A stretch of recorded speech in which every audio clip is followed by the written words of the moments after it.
Kasi yung mga batikan ng mga realtors, alam nila kung sino yung mga magagaling na mga inspector, roof, pest, termite, sewer, well, septic, foundation.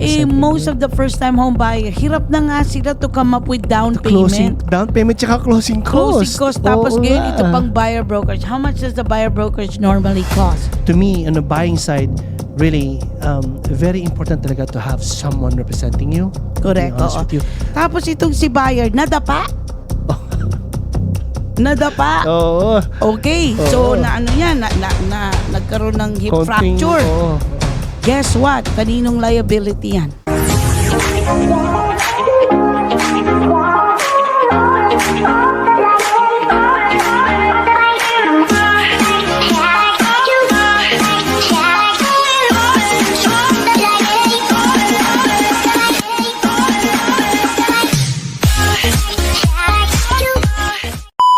Hello everyone, this is Elizabeth Velasco from the Velasco team of Remax Gold, and this is Alvin Reyes with Supreme Lending. And welcome to our episode 36 of Bahay Pinoy Sa Tate. Hello Ate Elizabeth. Hello Alvin. How are you?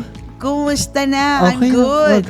Manda ka, marami tayong pag-uusapan ngayon. Ay, oo nga pala. Very controversial tong topic Sobrang na to. controversial, and I think all the viewers, all the home buyers out there as well, we're gonna be, learning a lot, and also taking our own opinion about this. Right? Correct. Okay, let's start with this. Okay. Elizabeth, I'm going to talk to you about this because a lot of my clients are asking as well. Yes. And this is a big news on the real estate industry and even lending industry, right? Yes. NAR, National Association of Realtor, talks about the commissions. Remember, there's this going on right now. Yes, actually, they settled this, for right? this, big lawsuit that, tungkol sa mga commissions. Commissions, okay. Yes, Talk to us about this. Okay. So, hello everyone. Yes. Again, this is Elizabeth from the Velasco team of Remax Gold. To be honest with you, tahimik lang ako lately kasi hindi ko pa, I'm still trying to gauge kung ano ba talagang nangyayari. Mangyayari. Mangyayari. Okay? And everybody, I'm sure, have a lot of, hear and say. Yes. Social media is, saturated with their own opinions. A lot of fake news, a lot of fear going on. So, but again, I'm just gonna tell you my own opinion. Correct. Okay? Yes. Okay. So, as you know, there's a big lawsuit against the National Association of Realtors. Correct. About what we call, commission fixing. Correct. Okay. Yes. So, for many years, since the beginning of time, okay, ang seller ang nagbabayad ng commission. Correct, So let's say, for example, Alvin, you're gonna sell your house, okay? And of course, you're gonna interview a seller's agent. Correct. We call another word for a listing agent. Correct. You're gonna hire me to sell your house. So ang commission, it's always been negotiable. Correct. Okay? Walang setting stone na 6%, 5%, okay? Yes. Or whatever, the rate is, Yes. okay? So sabihin na natin, for example, 5%. Correct. Okay? Yes. So with that 5%, it gets divided into two. Correct. Okay? It could be 2.5 each percent, or it could be 2%, 3%. Yes. Okay? But always equal to total commission of approximately 5%. Which is the seller responsible of providing that. Yes, right? Okay, just so wanna yes, clear that. oo. So, what we do is it gets divided. So, ngayon, itong lawsuit na to, ang argument nila is, first of all, you're hiring me, you are the seller. Yes. You're hiring me Yes. to represent you and to Yes. market your home. Yes. Why am I paying for the buyer brokerage? Yeah. Ikaw lang ang hinahire ko. Correct. Okay. Yes. The buyer brokerage is not representing you. The seller. Right? The seller. Okay. Yeah, correct. Let's say ako ang seller. Uh-uh. I'm paying 5%, for example, commission. Yeah. So, dapat ang babayaran ko lang yung seller brokerage. Correct. Kasi Yeah. I hired you Yes. to represent me, negotiate for me, market my property, so forth, so on. So why am I paying for the buyer brokerage if they're not representing me? So this is how it all came about. Begun, yes. Okay. Wow. So, which is, it does make sense, Yes. but for some reason, hindi ko alam kung saan nag-originate na to. I know it's in Missouri. Missouri. Siguro when they were actually on the kitchen table or the whatever it is, when they did their seller consultation, Yeah. hindi in-explain ng maigi doon sa seller na, this commission gets divided into two, Yes. blah, blah, blah, da, da, da. Yes, yes. So, ngayon, because of that, kasi, I mean, ako seller, hindi ko alam. I did not know na what? Yeah. I did not know I'm also paying for the buyer brokerage. Yes. Yeah. Dapat na-explain yun. That's Yeah. actually part of the seller consultation. Yes. Okay? Yes, yeah. Kasi when you run the net sheet, syempre, seller, gusto nilang malaman, magkano bang manineto ko Correct. after I paid everyone, after Correct. I pay yung balance ko pa sa mortgage, Yeah, yeah. yung mga property tax, yung mga commission, Magkano yung escrow proceeding funds, fees, yung funds oo. natin. Oo, Magkano final. bang manineto ko? Yeah. So, hindi na-explain. Yes. Okay? Okay. Pero, at the end of the day, tapos na. Nangyari na. Okay? So, ito na. Nag-settle na. Una na in favor of the plaintiff. Okay? Yeah, of course. So, the National Association of Realtors is supposed to appeal it. Uh-huh. Okay? But they know when you appeal, there's a lot of attorneys involved. It's Yes. going to take a while, Yes. whatever. So they decided to settle. Settle it. Yeah. So if everyone knows, when you settle, there's no what we call admittance of guilt. Wrongdoing. Yeah. Okay, or Yeah. wrongdoing. Yes. Kasi they just wanna put it behind them, okay, and move on with the business. Okay. However, as a part of that settlement, Yes. kasi kailangan i-approve pa ng judge, Correct. is DOJ. Department of Justice. Okay. Magkakaroon ng what we call na pagbabago sa industry ng real estate. Yes. Okay? Yes. Kasi nga, because of nangyari. Yeah. So, and that's will probably going to happen in July. Yeah. And Kasi this is dun huge. lalabas. Elizabeth, this is really huge. As a lender. As a Yes, lender. tell- As a lender. Okay? Alam naman natin when it comes to lending, kaming may hawak ng numbers. Correct. Right? We're the one who's providing the loan estimate. Right? All the fees goes into the loan estimates and we're the one who's providing that. Okay. So explain natin, Alvin, how is this going to affect the consumer? Yun na nga eh. So ipaalam natin sa kanila. we know naman in the buying side naman, right? Yes. The buyer also has to pay fees, right? Correct. Yung closing cost. We have na closing tinatawag. cost fees na tinatawag. And pag sinabing closing cost fees naman, that doesn't mean that it's all coming from the lender. There's a lot of servicing fees coming from, number one, escrow fees, taxes, right? And then we have the lender fees. Now, in our end, this coming in as far as, kasi this is going to be like a fees as well, needs to be in the loan estimate. Eh. So we don't know. Kasi don't- let's explain to them. Yeah. Now, because of that lawsuit, Yeah. ngayon, if you are a buyer, Yes, oo. kasi dati nun, seller ang nagbabayad Bayad, sa buyer brokerage by procuring the buyer. Kasi ikaw ang nagdala, ikaw ang nag-procure ng buyer. Yes. But because of this lawsuit, wala na. Yeah. Hindi na seller ang magbabayad ng commission ng buyer brokerage. Yeah, yes. Sino nang magbabayad? The Consumer buyer, na. The buyer na, oo. Kasi hinire mo, or like ikaw, Alvin, Yeah. you hired To represent me you to be a to buyer become agent. your buyer's agent. Yeah. And this Okay. is the problem that we're actually trying to. Now we know that it's going to be implemented in July. Correct. All lenders right now are trying to figure out how they're going to go ahead and put this into their. I mean, I'm sure they're going to have a step or some kind of a training on this, but kasi it's going to be if the buyer is paying for the agent, for the buyer agent. This means that this needs to go to the closing costs as well. So meaning But we don't know if they're gonna allow it. Yun na nga eh. Okay, Yun na nga eh. so ito ang argument. Yun na nga eh. Okay? Oo. Kasi unang-una sa lahat, ang buyer, especially first-time home buyer, Yeah. na never done this before, Imagine going to the biggest transaction of your life na wala kang buyer's agent. Yes. Okay? So, sinong mag-i-explain sa'yo ng disclosures? Sinong mag-negotiate? Sinong mag-decipher ng mga correct. real estate, legal lingo? Who's gonna be working for your for the benefit of your own benefits, no? Correct. Walang magkikare, magmamalasakit at tinatawag na fiduciary duty. Correct. Okay. Who's representing most of the first-time home buyer, hirap na nga sila to come up with down payment. Down payment tsaka closing cost. Tapos ngayon, ito pang buyer brokerage. How much does the buyer brokerage normally cost? So typically, anywhere, again, it's negotiable. Yes. Okay? So don't quote me on that. Yeah. So in the old ways, which is, before this lawsuit, yeah, normally the buyer brokerage gets paid anywhere from 2% to 2.5%, sometimes 3%. Depending. Minsan, may mga flat fee din na tinatawag. Okay? Like let's say most builders. Okay? May mga flat fee. Yes. So sino na ngayon ang magbabayad?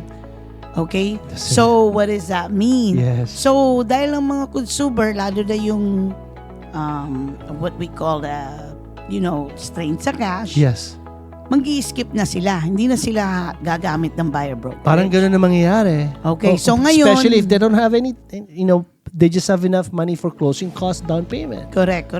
So, ngayon, we don't know how is this gonna come about. I'm sure it's still gonna be negotiable. Yes. So one way is hindi na sila gagamit ng buyer brokerage. Yeah, parang ganun. Pero, okay, but if you do that, I don't recommend it kasi you never done this before. It's like going to a court by yourself with no attorney.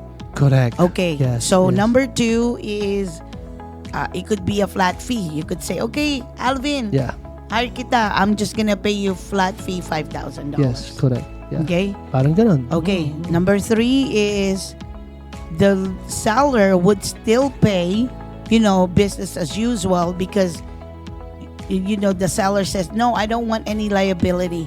I want that buyer to be represented. Yeah. And do their due diligence, whatever. Yeah. Because I don't want that buyer to come back to me and sue me and say, hey, you know what? You did not disclose. Know. Correct, yes. I did not know. Correct. So now the seller could say, that's not my problem because you have a buyer brokerage that's supposed to be representing you. That's supposed to be looking out for your interest because all I did my part. So now it's your buyer brokerage responsibility. Diba? Yeah. Okay.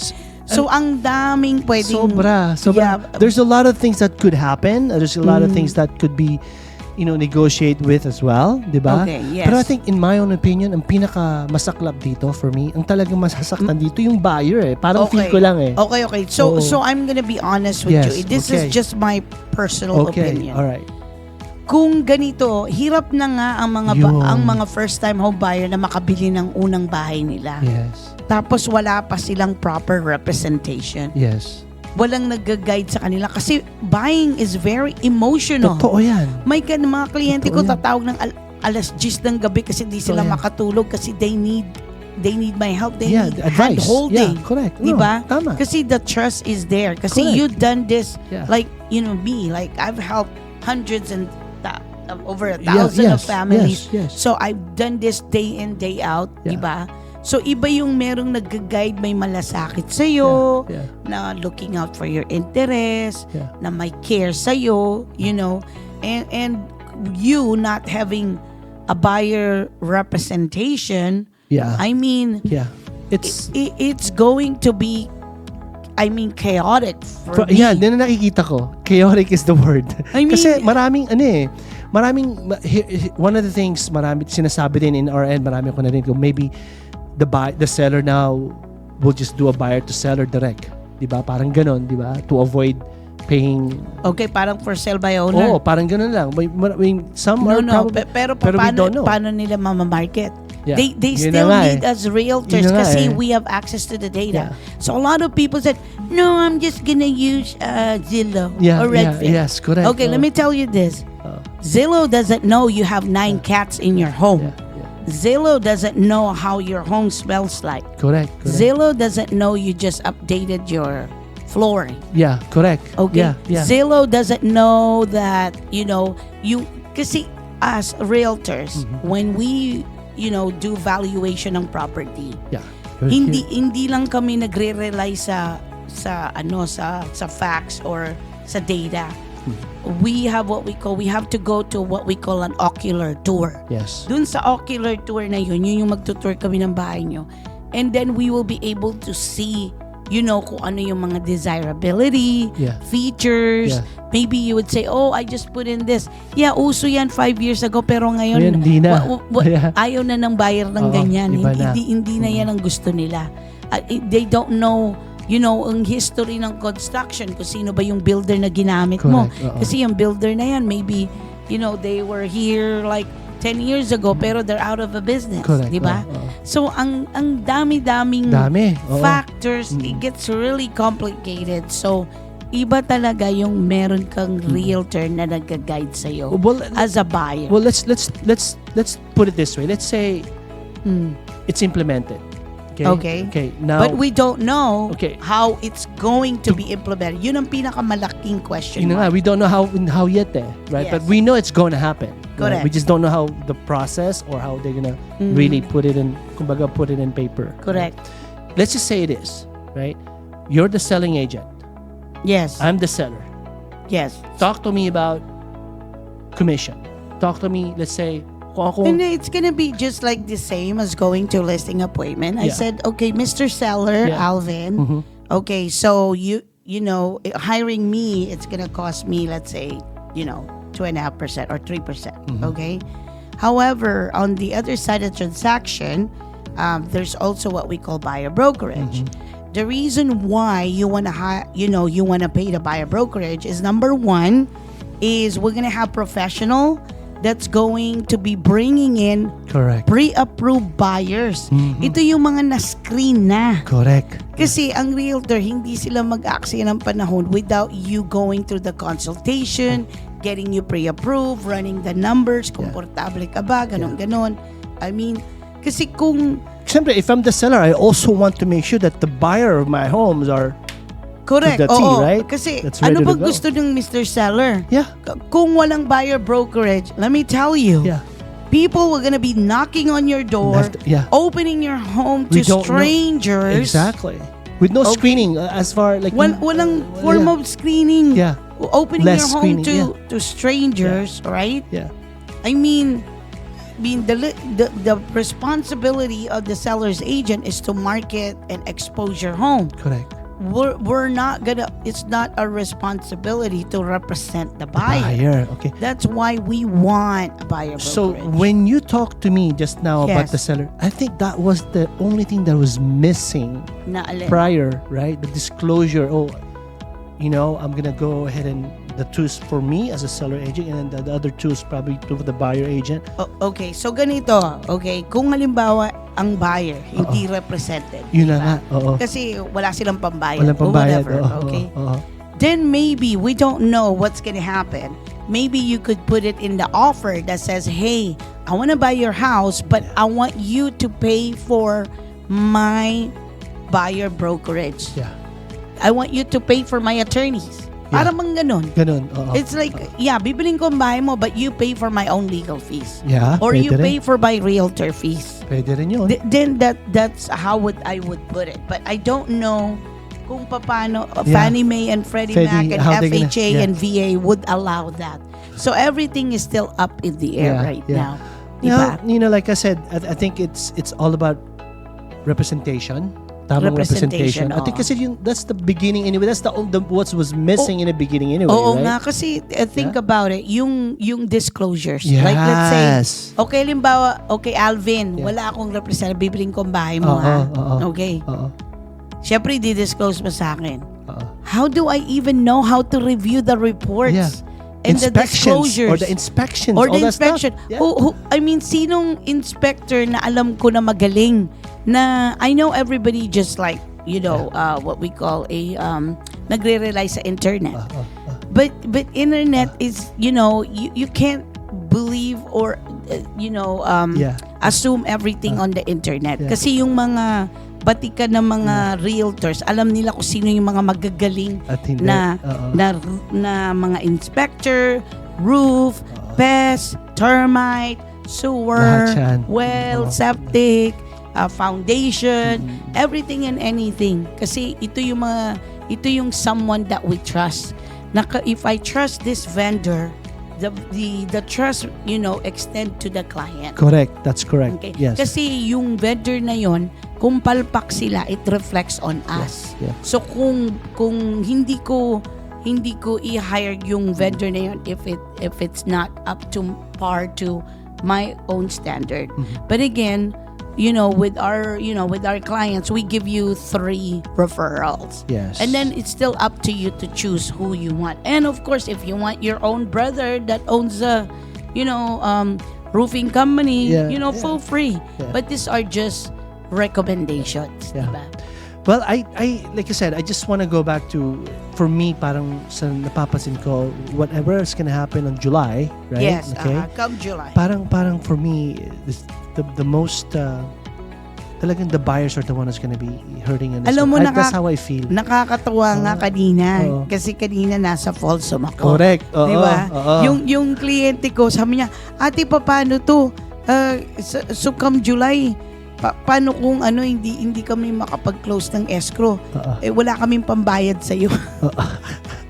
Sabi ko, no, it's okay kasi if once you get into contract, then the builder is obligated to pay us. That's correct. Yes. Yeah. And But that's I don't know. So right? now the builder, see, this is one thing too. So in fact, Yes. I'm going to talk to one of my friends in the Yes. builder. How are they going to go ahead and implement that, as far as maybe flat fee na lang siguro mangyayari din dyan na nakikita I mean, ko. that's a possibility. Yeah, But I don't again, know. Anyway. builders still need us. Yeah. Kasi For why? sure. For sure. Kasi they trust, the trust belongs to the client, to the Correct, realtor. correct, Diba? correct, Kasi correct. unang-una, number 1 yan, sir. In any real estate transaction, trust ang pinaka-importante. Okay? So, I mean, if the client trusts us, then of course, when we look for houses, dadali namin sila sa mga reputable builder. Yeah. Okay? Yeah. Na magandang warranty, Oo. na magandang workmanship, Oo. na walang mga reklamo yung mga yung mga kliyente ko, kliyente Yeah. ng mga realtors. Kasi like me, I've been selling Tsaka new builder, homes. Tsaka builder disclosures. Iba kasi iba ang mga disclosures ng builder versus Oo to nga, regular. isa pa yun. Yeah, totoo Oo, yan. kasi syempre, yung right to repair, yung Yeah. tinatawag na arbitration and Correct. mediation. Mhm. So how do you know they give you a big stack of Yeah. paper? Yes. You're not represented, and then guess what? You walk into the sales office, and what? The sales representative represents the builder and the seller. Yeah. And here you are, you're just taking anything. And guess what? Let me tell you this. That big stack of paper, the contract, it was written by the builder's attorney. There you go. It's not written by in favor of the consumer. Correct. Totoo yan. Correct. Totoo yan. Kaya Totoo nga, yan. Totoo kaya nga yan. 'di ba sa builder walang yung liquidated damage nila is what? Loan lang. Wala Loan lang. silang inspection or appraisal contingency. Yes. Totoo yan. Ang Totoo right yan, of Jess. rescission, most of them right of rescission, some of them I know it's supposed to be 3 days. Some of them don't even have a right of rescission. And again, this is both parties kasi ang pinag-uusapan natin dito, right? Kasi Yes. it makes sense din sa seller side. But to me, on the buying side, really, very important talaga to have someone representing you. Correct. To be honest Oo. with you. So how do Yun na nga eh. how do you start from here? So number one. Hold on, let me ask Yes. you. Overall, just from your end, are you favored to this? What's your take? I mean, what do you think? No, actually, I mean, of course, in any changes in the industry, syempre may tinatawag na resistance. Tama naman. Pero for me, okay, in a way, I'm glad that this actually, gonna come about. Dahil number one, yung buyer brokerage kasi or buyer agency agreement, laging gray area siya. Correct. Yes. Kasi may mga kliyente na parang namamangka sa dalawang ilog. Oo. Okay, I'll give you example. Yes. Like you have a client na walang buyer exclusive agency. Realtor niya ako pag Sabado. Tapos ang realtor niya next week si Alvin. Iba naman. Okay? Tapos, dahil ako realtor, hindi ako available ng ganitong day. So, iba ang gagamitin. Yes. Or nagbakasyon si realtor. So, Realtor ngayon, 1. Dito sa Realtor na siya. So, ngayon, itong si realtor, pumunta sa open house dahil gusto tong bahay. Walang sense, syempre, walang sense of loyalty. Yeah. Ngayon, pumunta dun sa seller's agent. Yeah. Dumirekta. And alam naman natin, in California, they allow dual agency. Pero for me, I prefer not. Kasi nauna na ako nag-sign ng listing agreement na ang fiduciary duty and loyalty ko belongs to the seller. Para may conflict of interest ng konti yan. may conflict of interest. So, I prefer not, but sometimes it could happen. For sure. Pero, in my transaction over the years, napaka-karampot lang yung transaction na gano'n. Kasi I'm not really comfortable representing both. So, because of this, magkakaroon na ng talagang ano ba? MU ba tayo o mag-asawa tayo na nasa papel? Or every other weekend lang. Oo nga. So in other words, malinaw na na ano ba? Are we in or are we out? Meron talagang Ako ba ang agent mo or somebody else? So may black and white talagang agreement. Correct. Yun ang maganda. Actually, yung team namin, we've been doing this all along na we always do buyer consultation before we even take you out shopping. That's true. Kasi yun ang number one step talaga. Yes. Buyer consultation muna. And then of course, next is pre-approval. Yes. And then once you establish your budget, you get the pre-approval. Alam mo na kung magiging monthly payment mo. Alam mo na kung magkano iipunin mo, cash to close. And then that's when we go shopping. Yes. Okay? Kasi I know some realtors, you go to an open house. They're not even pre-approved. Okay. They're showing a home already. So, let's say, I show up to your open house, right? Tapos, doon sa open house mo, I wanna see this property, blah, blah, blah.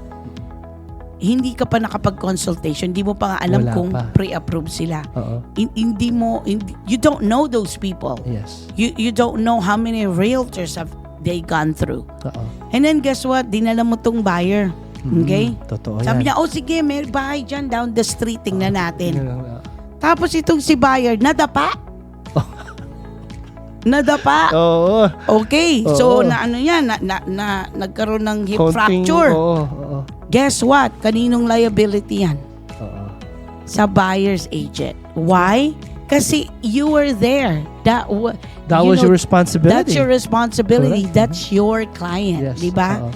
Bakit ka exposed ng ganong kalaking liability if you yourself haven't even done buyer consultation? You don't even know these people. Wala pang black and white agreement. Hindi nga natin alam kung qualified ba sila. Correct. Hindi natin alam kung scammer ba tong mga to. For sure. Hindi natin alam kung mamamatay tao ba tong mga to. Realtors, a lot of people think that napaka-glamorous. Hindi namin, because we meet with a lot of strangers and we don't know those people. Yeah. I don't know if you heard na may mga ibang realtor na pinatay. Yeah, Kasi totoo yan. Sa mga open houses minsan. Yeah, binugbog kasi, we don't know those people, right? And sometimes baka may sayad pa tong mga ito. So we have to be really careful. Well, we're gonna find out more. Yes, come July. Yes. But we Yes. just want to talk about this kind of like, initial lang. If Yes, you don't know yet. We'll give you more information about this, especially sa mga sellers out there right now. But at the end of the day, if you are really looking to buy, buy na kayo before July kasi hindi natin alam kung you're, as a buyer, you're gonna be responsible of paying for that. Yes, and you will get your money's worth. Pero make sure na you hired one of the best. Yes, Okay? yes. Hindi yung someone na na-meet nyo lang Kakilala lang, oo. ni-refer sa inyo na hindi nyo chinek ang credentials, Yes, definitely. hindi nyo chinek ang production, hindi nyo chinek yung mga reviews. Correct. So that's all I could say. All right. Yes. Well, thank you, Elizabeth, for explaining I hope this stuff. everyone, learned something today. And again, thank you for tuning in at Bahay Pinoy Sa Tate. Thank you, Thank you everyone. guys. Follow and Bye-bye. subscribe. Bye-bye.